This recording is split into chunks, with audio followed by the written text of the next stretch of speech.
से भींज गए पसीना से, और सटेंगे तो चप चप करेगा तो बड़ी खराब लगता है हमारा,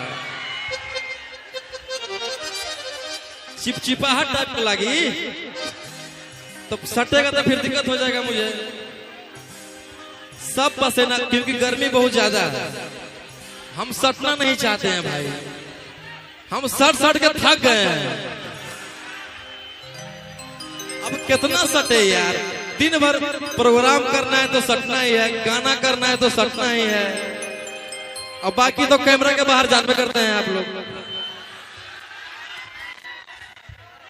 हर की काहेले पटैन ही जब देवो ही गईटा, हर प्यार करे के उम्र में तू करो ही कर।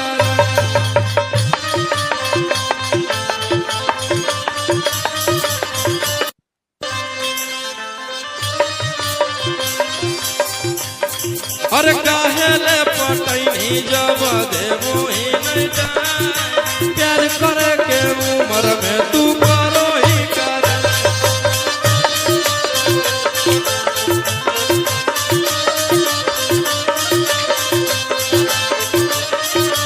हेलो हेलो हेलो, अरे कैसे कटतो जिंदगी जब हो ऐसन हाल शुरुआत में।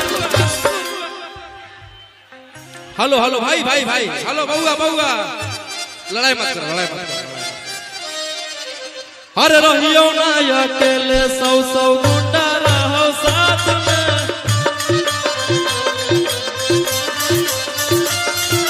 दिन में खोजले चलो पुलिसिया मिले ले रात में।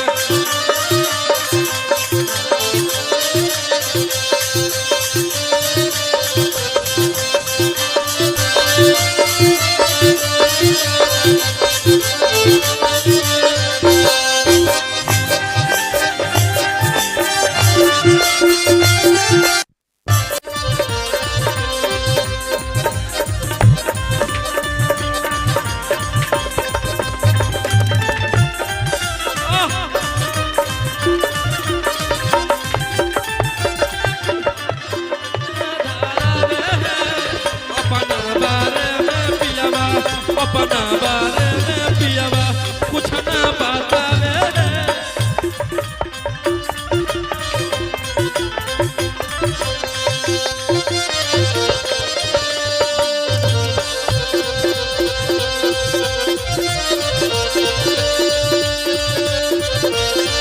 Hello hello,